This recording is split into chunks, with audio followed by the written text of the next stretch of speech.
Hey everybody, let me guide you through some Christmas crafts real quick. This is going to be a sandwich bag wreath made out of them sandwich baggies, the ones that just fold over that don't have any zip ties or any zippers. Now you're just going to need scissors, a glue gun.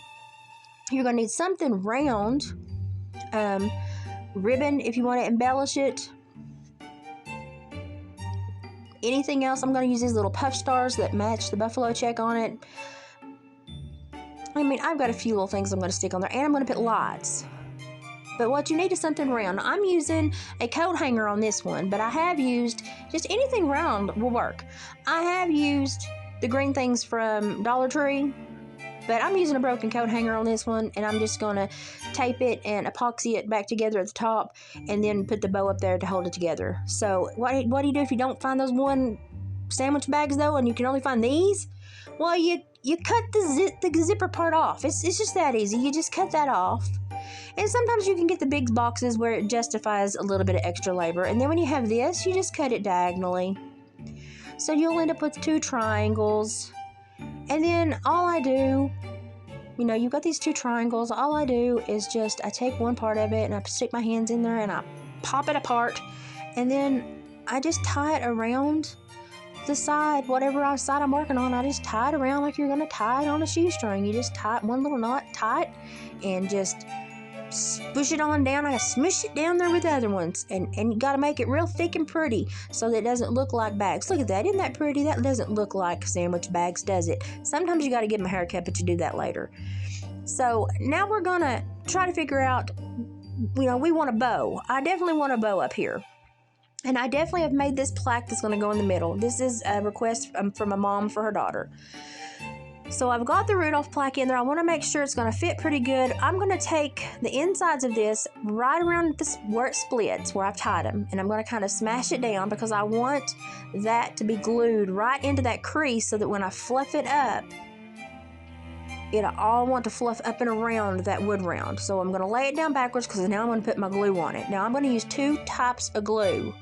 I'm going to use hot glue, obviously, because it's going to have instantaneous hold. But I'm going to use the dupe of E6000, which is B whatever, from Temu. And this stuff, but you better want it where you put it because it ain't going to move after it dries. But I love this stuff, so I'm going to put one ring of this stuff because once it latches onto something, it don't let go till it thunders. So we're going to do one ring of this stuff, and you're going to do a pretty thick ring around there. Just one ring is all you need of this stuff. I think I might have swiveled it through and done a little bit extra there at the corner. And then I'm going to take my glue gun, and it's you never want these two glues to really touch. You want them to be separate. Take my glue gun after I get the cap back on this. That's some good glue right there, y'all. And I go on the inside and on the outside. So I've got two hot glue, and then I've got the E6000 dupe in the middle. So I've got 3 layers of attachment, okay? And I'm not working super fast because I'm working with plastic, so my hot glue can cool down a little bit. I've got it on low anyway, but I'm not super fast because the cooler it is, the better it's going to stick. Now I've smashed and separated my plastic. I'm going to make sure I've got the center reindeer at the top where the bow is going to go, and then I'm going to push it into all that plastic. And I'm going to flip that sucker over, and I'm going to push that plastic up against that wood just as hard as I can to get it attached to all that hot glue, so that hot glue keeps it attached to the E6000 until it dries. And let me tell you, as soon as that hot glue cools down, it's stuck. The E6000 will dry on its own. You don't have to worry about it. Now I'm going to fluff back around, pull all that I'd separated back around, and kind of gather it up to the reindeer. Now up here at the top, I'm going to make sure that the frame that I'm putting back together, that I E6000 resined and glued back together, I'm going to make sure it is attached to the board. So I'm going to use some hot glue, and I'm going to hold it for a hot minute, and I'm going to sing me a little, my husband's favorite Christmas song is, "Oh, holy crap, my wife's on the Temu app again." Yeah, okay. Well, we got to hold this until it affixes, okay? And then as soon as the hot glue is holding, then I'm going to go after my dupe E6000 again. And I'll do that here in just a minute. I'm being prissy right now, y'all, and I'm just being prissy. Now I'm going after my dupe E6000. I'm going to put some right in that little space where the metal and the wood is being held with the glue. I'm going to put some of that in there too and smash even harder, but I'm going to teach you a trick with the E6000 dupes and the E6000 glue and the hot glue. The hot glue will hold it, yes, but if you need a really good Surebond, honey, let me show you what you need to go and buy. And you can get these on Temu, you can get them at Walmart, you can get them at Target, you can get them at Potter's, Ace Hardware, but I got mine on Temu. These are the handy dandiest little things. Don't let your husband steal them. Seriously, mark them as yours. Get a color nobody else wants. You find these things, they're worth their weight in gold. Let me tell you, you're going to love what I found. This is the greatest tool I've ever brought on this channel. Ready? It's a big honking clap. I mean, it just clasps right down there and it holds that. And I don't know what, I call it a clamp, a clasp, a clamp. My daddy had a big one of those that you spun around, and this is my baby version of it. I use that, and I let that actually hold that for a few hours. So there's a little bit of break in here. Don't let... I can lie as I edit so well. But now I'm going to make sure I've got my bow made, because as soon as that's dry, I want to put my bow on there. So I want to have everything done, because as soon as it's dry, I need to put my bow on there, because this lady's picking this up today. So I'm figuring out my bow, and I'm making sure... Now, this is a double printed fabric, so either side's the same. I don't have to worry about twisting it when I make my bow. And don't use string. Don't cheat yourself, honey. Go the easy way. Let me show you how to tie a bow and affix it easily, to where you don't have to worry about it slipping or undoing. God gave us zip ties for a reason. Get you one of them and put it around that bow. Just put it around that bow, loop it in, and slowly tighten it up. And when I say slowly, I mean do it in increments, and make sure that you're holding your bow where you want it pinched, and make sure before you do that final cinch that everything looks good, everything's fluffed, and it's going to cinch where you want it to cinch. Now, I know that I'm going to glue that bow directly onto that wood board, and I'm not going to use that zip tie. So it's going to go in a minute, but first I'm going to dovetail my ends, and I want my ends different lengths. I think it's pretty when they're different lengths, so I've got one longer tail and I've got one shorter tail. I like it that way. I think it's cute. A lot of my stuff has that. It's kind of a signature. And normally if I bead something, I'll put one extra bead somewhere. You have to find it though. That's your mission if you choose to accept it. So I know that now I have my bow, and I'm going to put it up there, but when I glue it up there, I've got to have something to cover where that zip tie went. And it's just a little spot, but I've got to have something to cover that. Well, I've got these little puff hearts, and I think about a few things. I thought about jingle bells and everything, but I thought these little puff hearts, they're gray on one side and buffalo check on the other. And I thought, well, I can do two gray, one buffalo check. It'll cover up that zip tie, and it'll be kind of pretty.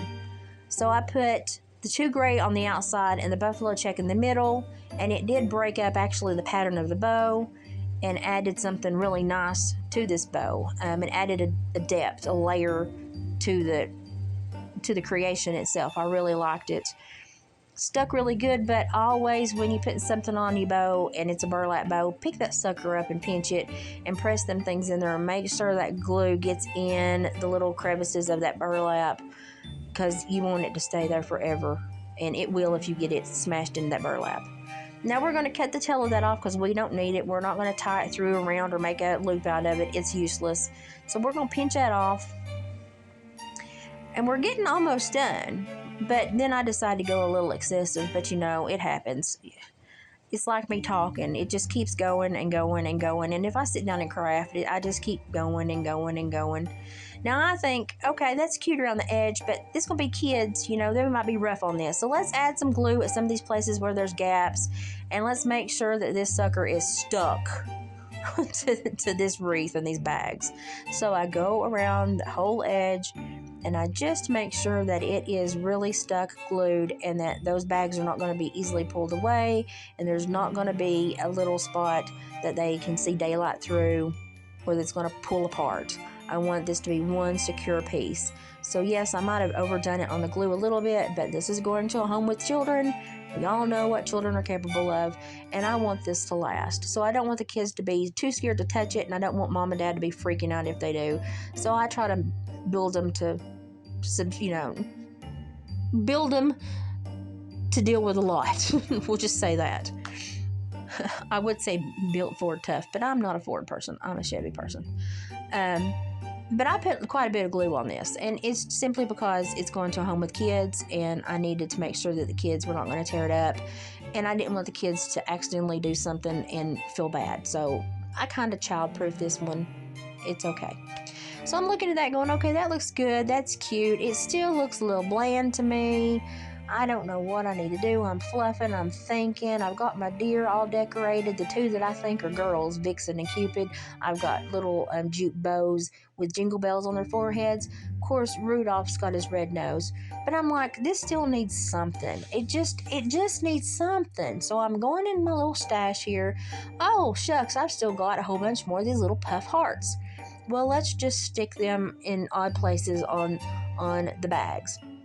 And when you get a little bit of glue and you mash these in, they kind of hide down in there, but they show at the oddest of times, and they have movement. If it's windy, they have movement. If you've got it hanging on a door, you're going to see a lot of movement. So you might see one star, you might see 5 another day. I like that. It's kind of a peekaboo technique. You never know what you might find. When I do stuff, I do layers. So I hid a few of these hearts down deep, some on the edges. And I thought this would be cute, that every time they look at it, they'll possibly see something new that they did not see before. I like to do that. I hide things within my art. And I like when someone has to sit down and really look at it for 10 minutes to figure out, oh, that's what she did there. That's how she added that. That's what she did.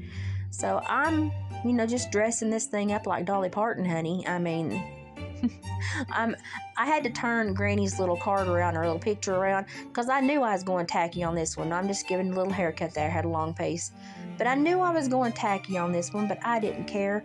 I knew that this was going to a home with kids, and kids like lots of colors, lots of stuff, and lots of stuff to oogle at and eyeball. So I was just giving them everything that I thought, if I was a kid, I would want to see this, and this, and have something to look for and find every time I looked at this wreath. So now I've got lights, and I'm going to put these lights around here. Now, these are colored lights because, like I said, it's going to kids. If it was going to an adult home, I would have refrained from a lot of the extras and just put clear, bright white or warm white lights on there. But we're going to kids, so we're going to put colored lights. So I don't care how many times I unravel these things. I don't care if Jesus himself sat down and unraveled these things. They would always be one knot in the middle, okay? Always. Now, you see, you're going so good, and then boom, you hit one knot. There's always one knot. Be prepared if you order these things. There's always one knot. Don't throw a fit. Just deal with it, breathe, and it'll come undone. Always make sure that your battery pack is at the top, okay? Now, see, I've still not put my bow on. It's still drying. I'm weaving these in between the layers of the bags, and I'm going to try to make this go around about twice. I'm going to go up, and around the top I'm going to leave it loose because I'm going to use the extra to kind of go around the bow. So I'm going to leave it a little bit loose up at the top, but then I'm going to keep going around and go around again, kind of taking a little bit of a different path. I meet at the bottom, I weave them together, and then to make sure that these lights cannot be ripped off by children, about 6 or 7 times around, I go and put a little dot of glue and pinch 2 bags together around the copper wire so that these lights cannot be pulled off by these children. Okay, I'm a mother. I know what kids do. I'm prepping this wreath to live through everything. Okay, that was a really good view of my tattoos. Don't they look nice? Boy, I got to get my elbow done. That's gonna suck. That's gonna hurt. But I got to get it done, y'all. But I'm just gluing these together so these lights will stay and they won't be pulled out by these kids. And if the wind blows, if they put it on the door, those lights are in there. They're affixed to that wreath. Now, I'm liking the way this is looking now, and fast forward, my E6000 basically is dry now. This is my battery pack. I buy these big sleeves of battery pack. If you make somebody a wreath with lights on it, it's only a kindness to take an extra battery so that they can know what kind of battery it takes, and they can order them online or go to Walmart and buy them because they have one there that they can look at. Get you a little bit of packing tape, and I do this for everybody that buys lights. I put an extra battery on the back of the wreath so they know what kind of battery it takes. They have an extra one, and this is what it looks like. I added some rusted bells and some bottle brush trees because, y'all, I'm never done. This is something that my mama gave me that I turned into this. These were her ornaments and stuff when she was little. I made a resin crushed glass and polymer clay tree and Mod Podged it. You can hear Oscar snoring. And I put her two little ornaments that were her ornaments in there. Now, the bear's missing an arm, but we put a jingle bell there to cover for him. But I Mod Podged those in there too. They are fixed. They will stay there forever. I love this. I'm going to keep it. This is a Georgia pine cone that I turned into Rudolph with antlers, burlap ears, a bow, googly eyes, and a red nose. I made this for my at-home nurse. She likes rustic stuff, so I made her a derpy reindeer pine cone. And then for her little kids, I made them each a little clothespin, an old-time clothespin reindeer. And I made them slightly different because each child is unique and they get to pick their own. So I hope that you enjoyed seeing this. These were not, a lot of work or a lot of money. So go make something. Make yourself happy.